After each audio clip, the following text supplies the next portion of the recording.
तो हेलो मेरे प्यारे मित्र, तो मैं हूँ आशा कश्यप पर स्वागत है आप सभी का हमारे यूट्यूब चैनल में। आई होप आप सभी अच्छे होंगे और मस्त होंगे। तो ये हमारा सेमेस्टर 7 मैनर पेपर हिस्ट्री का चल रहा था। तो चलिए देखते हैं हमारा क्वेश्चन क्या है। इससे पहले मैं रिक्वेस्ट करना चाहूँगी कि अगर आप हमारे चैनल पर नए हो तो प्लीज़ चैनल को सब्सक्राइब कर ले, और वीडियो अगर अच्छा लगे तो प्लीज़ वीडियो को लाइक ज़रूर कर दें। थोड़ा सा भी वीडियो अगर आप लोगों के लिए यूज़फुल होता है तो प्लीज़ चैनल को सब्सक्राइब जरूर कर लें, ताकि आप लोगों को जो यूज़फुल वीडियो है आप लोगों तक पहुंचता रहे। तो चलिए देखते हैं हमारा क्वेश्चन क्या है। मुगल साम्राज्य के पतन के कारणों का वर्णन करें। तो ये हमारा 8वां क्वेश्चन है। तो चलिए देखते हैं उत्तर को। नहीं, मुगल साम्राज्य के पतन के कारणों को हम लोगों को लिखने बोल रहा है कि मुगल साम्राज्य का जो पतन है वो किन किन कारणों से हुआ था। तो उत्तर है, मुगल साम्राज्य भारत का बहुत बड़ा और शक्तिशाली साम्राज्य था। इसकी स्थापना 1526 ईस्वी में बाबर ने इब्राहिम लोदी को हराकर किया, जो पानीपत का प्रथम युद्ध कहलाता है। तो इसी युद्ध को क्या कहा गया? पानीपत का प्रथम युद्ध।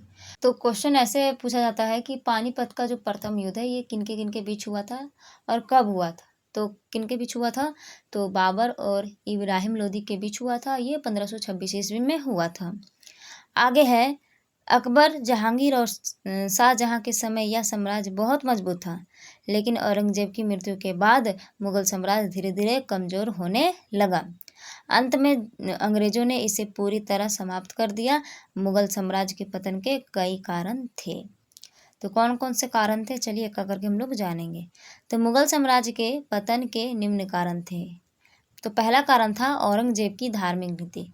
तो औरंगजेब जो था वो पूरा मतलब अपोजिट था, अकबर के अपोजिट था। अकबर जो था वो सभी धर्मों को समान मानता था। वो हिंदू लोगों को भी मतलब राजपूत लोगों से भी हाथ मिलाया था। तो और यही जो था औरंगजेब, वो कट्टर मुस्लिम था, कट्टर मुस्लिम शासक था। वो जो था वो हिंदुओं से नफरत करता था। तो वही बोल रहा है कि पहला औरंगजेब की धार्मिक नीति। तो औरंगजेब की धार्मिक नीति क्या थी कि औरंगजेब कट्टर शासक था। उसने हिंदुओं पर जजिया कर लगाया और कई मंदिर तुड़वाए। उसकी नीतियों से राजपूत, मराठा, जाट और सिख नाराज हो गए।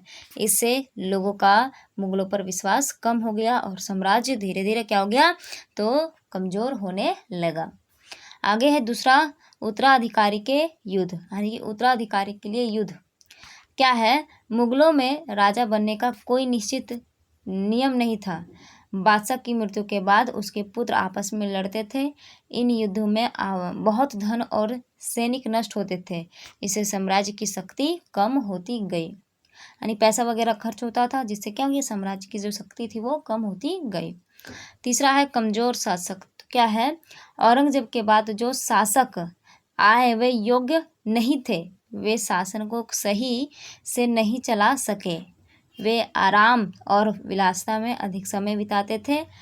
कमजोर शासकों के कारण प्रशासन बिगड़ गया, यानी कि जो नए नए शासक बने औरंगजेब के बाद, वो क्या थे कि शासन को अच्छी तरह से वो नहीं चला पाए। तो जिसकी वजह से क्या हुआ? प्रशासन जो था वो बिगड़ गया। आगे है मराठों का उदय। चौथा क्या? मराठों का उदय।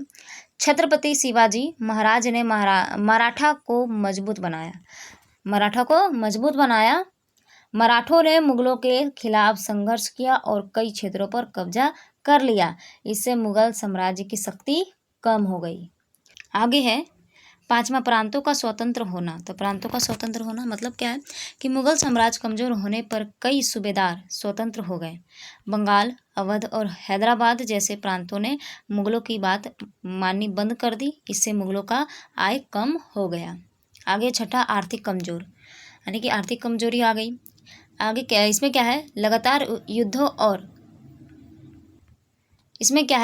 युद्धों और शाही खर्चों के कारण मुगल खजाना खाली होने लगा। किसानों से अधिक कर वसूला गया। इससे किसान गरीब हो गए और कृषि भी कमजोर हुई। आर्थिक स्थिति खराब होने से साम्राज्य कमजोर हो गया। आगे सातवां क्या है? विदेशी आक्रमण। तो इसमें क्या है? नादिर शाह ने दिल्ली पर हमला करके बहुत लूटपाट की। इसके बाद अहमद शाह अब्दाली ने भी कई बार आक्रमण किए। इस आक्रमणों से मुगल साम्राज्य की प्रतिष्ठा और शक्ति दोनों कम हो गई। आगे है आठवां, सेना की कमजोरी। तो मुगल सेना पुरानी युद्ध पद्धति पर चलती थी। उसमें नए हथियार और तकनीक का उपयोग कम था। सैनिकों में अनुशासन भी कम हो गया था, इसलिए मुगल सेना धीरे धीरे कमज़ोर पड़ गई। आगे है 9वां, अंग्रेजों का बढ़ता प्रभाव। तो मुगल साम्राज्य के समय ईस्ट इंडिया कंपनी व्यापार करने भारत आई थी, लेकिन बाद में उसने भारतीय राजनीति में हस्तक्षेप करना शुरू कर दिया। मुगलों की कमजोरी का फ़ायदा उठाकर अंग्रेज़ों ने अपना शासन फैलाया। तो ये कुल जो है वो 9 पॉइंट है जो मुगल साम्राज्य के पतन के कारण थे। ठीक है, तो आप लोग अगर इसमें से 6 से 7 पॉइंट भी याद रखते हो तो काफ़ी है, बाकी आप लोग उसको लंबा करके बढ़ा के फिर लिख दीजिएगा। आगे चलिए निष्कर्ष को देखते हैं। तो क्या है, मुगल साम्राज्य का पतन एक दिन में नहीं हुआ। कमज़ोर शासक, धार्मिक कट्टरता, आर्थिक कमजोरी, मराठों का उदय, विदेशी आक्रमण और अंग्रेजों की बढ़ती शक्ति इसके मुख्य कारण थे। इन सभी कारणों ने मिलकर मुगल साम्राज्य को धीरे धीरे समाप्त कर दिया। तो ये हमारा हो गया मुगल साम्राज्य का पतन का। ठीक है, तो आई होप आप लोगों के लिए वीडियो यूज़फुल रहा और आप लोग को समझ में भी आया।